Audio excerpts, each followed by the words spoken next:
আসসালামু আলাইকুম। সুন্দর একটা সকাল। আর আজকে অনেক সকাল সকাল ছাদে গেছিলাম।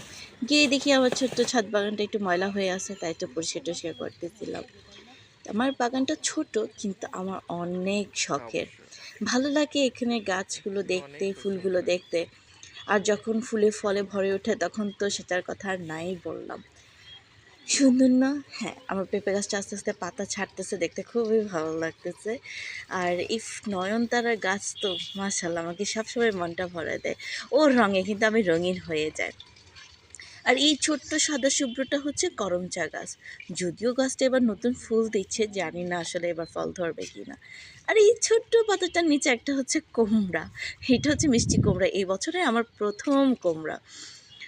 মানে সবসময় ছাদ বাগান আমাকে কিছু না কিছু দিবেই। কিন্তু অনেক পরিশ্রম আর খুব সাধ্যের কাজ। আর মাশাআল্লাহ গোলাপ গাছগুলো একটু নড়াচড়া দিয়ে উঠছে। কি সুন্দর লাল সূর্য, তাই না? সকালবেলার এই দৃশ্যটা আসলে কারো সাথে শেয়ার করা যায় না। মানে প্রকৃতি তখন মনে হয় সবথেকে বেশি শান্ত থাকে। আ অন্যরকম একটা সৌন্দর্য থাকে। আর এই যে নয়নতারা গাছটাকে আমি গোসল করা দিয়েছিলাম, ওরা গোসল করালে ওদেরকে মনে হয় কি জানেন?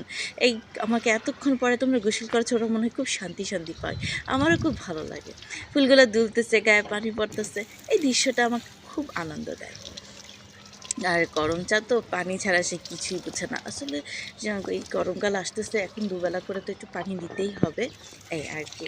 আর মজার ব্যাপার হচ্ছে লেবু গাছটা। এই লেবু গাছটাকে আমরা হোপ ছেড়ে দিয়েছিলাম, কিন্তু মাশাআল্লাহ এবার কিন্তু লেবু ধরছে।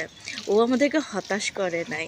আমরাই বরঞ্চ হতাশ হয়ে গেছিলাম যে লেবু গাছটা বোধহয় শেষ। মানে ও খুব মড়ো, মড়ো হয়ে গেছিল। তো